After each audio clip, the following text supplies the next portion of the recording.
A small country with a great history, Israel. It's the country railway will be traveling through this time. Independent for 50 years, this young nation can look back on a fascinating history of many centuries. This is the country of the Jewish patriarchs Abraham, Isaac, and Jacob. The country of Greek, Roman, Arabic, and Turkish rulers. Here we're treading on the holy ground of the Old and New Testament. This is where Jesus was born.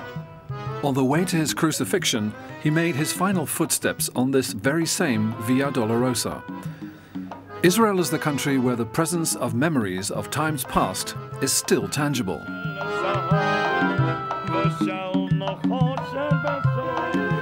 But Israel is also moving towards the 21st century. Its railway is one example of this. We're traveling from Jerusalem to the northern Nahariya, a trip of more than 200 kilometers. We'll be using a railway network that has had billions invested into it in recent years. A growing population and economic development made the expansion and modernization of the rail network necessary. A modernization process that continues to this day. New tracks are being laid, modern trains purchased, and efficient stations built. The total length of the network now exceeds 740 kilometers. Each year, 5 million passengers and 9 million tons of cargo travel over these tracks.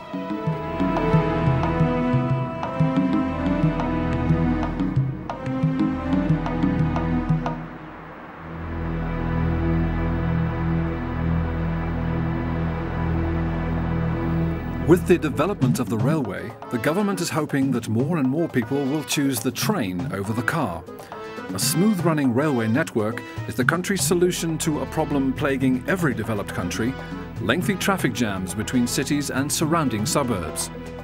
A new mode of transport used to combat this problem is a modern shuttle train service. These trains should be riding the tracks around Tel Aviv in 4 years.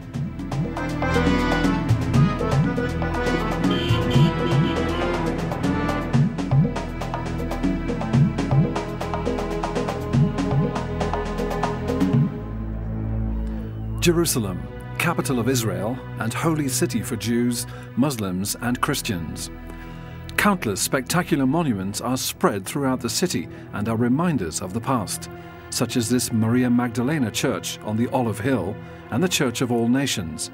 It's believed that Jesus was crucified here and later rose from the grave.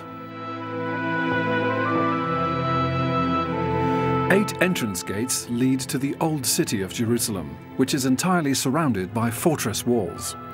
Both Old and New Jerusalem have historical monuments that give the city its status as the most beautiful open-air museum in the world. This wall encompasses one of the most historical places in Israel, the Temple Square. The lower part of the west side is the only authentic remnant from the period that the Second Temple stood here, built by the Jews in about 537 BC and later destroyed by the Romans. The outer side of the west wall is known as the Wailing Wall. Here the Jewish people lament the destruction of the temple and worship the presence of Yahweh in the last remaining piece of the wall.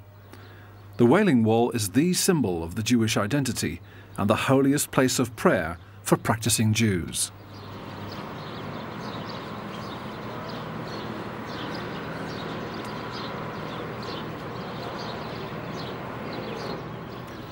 Another important place in the city is the David Citadel.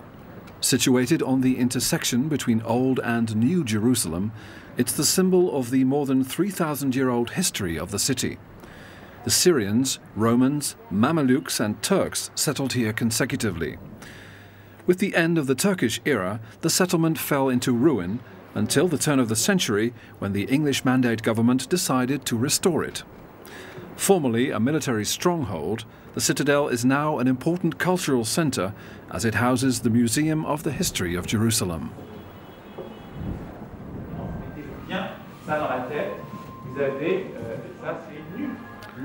Models, photographs, drawings and movies guide the visitor of the museum through the complex history of Jerusalem, a history that goes back to the time of the patriarchs.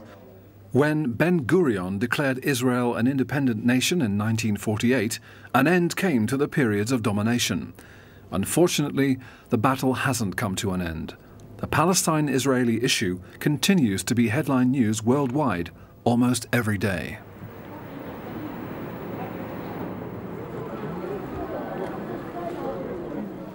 Jews and Muslims live isolated from one another in separate quarters in the old city.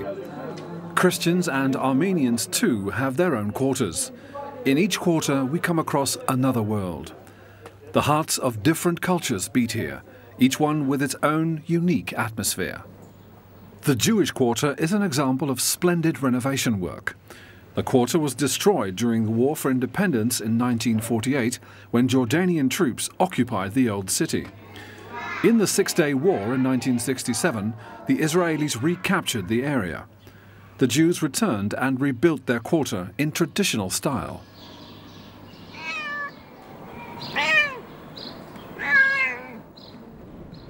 After a final look at this historic city, we go to the station of Jerusalem. Our first train awaits us at the picturesque platform. Contrary to modernized trains, this one still has a diesel locomotive.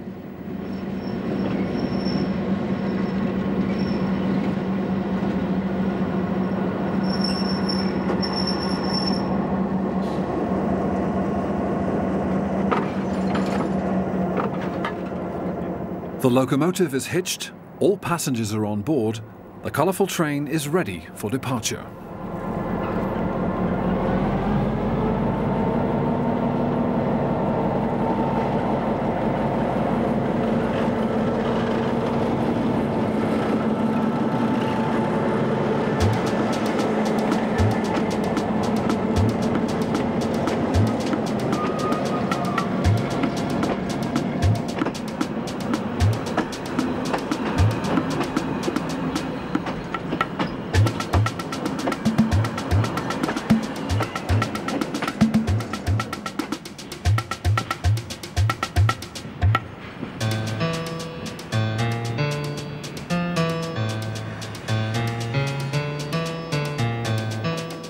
We head 70 kilometers westward out of Jerusalem to the coastal city of Tel Aviv.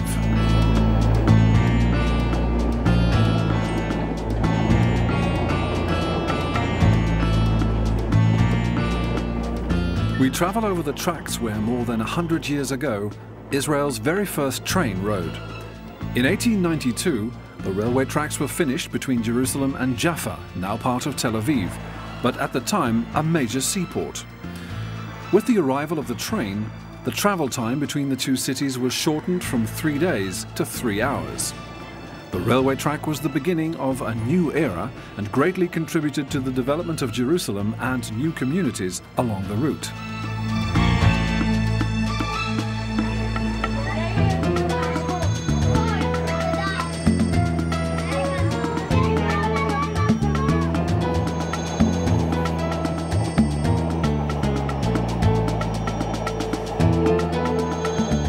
From the western mountain range, we travel gradually towards the western coastal plain.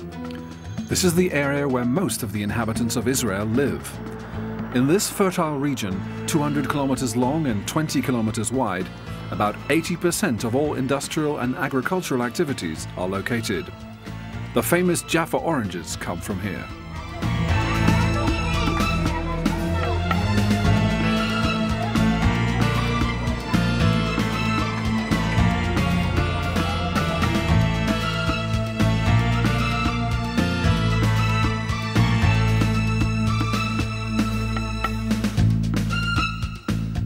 The first suburban and commuter cities of Tel Aviv pass us by. 1/3 of the more than 5 million inhabitants of Israel live in this conglomerate of cities and suburbs.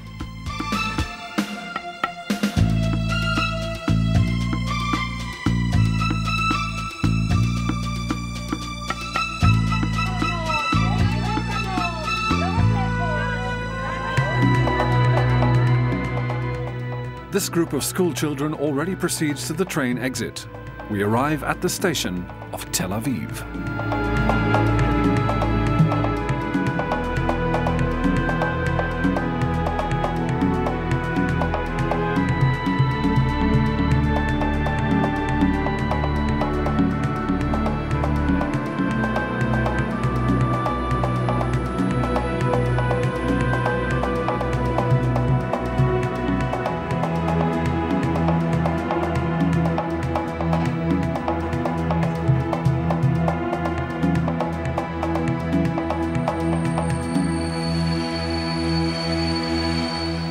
In 1909, a number of families decided to leave Jaffa and settle north of the seaport.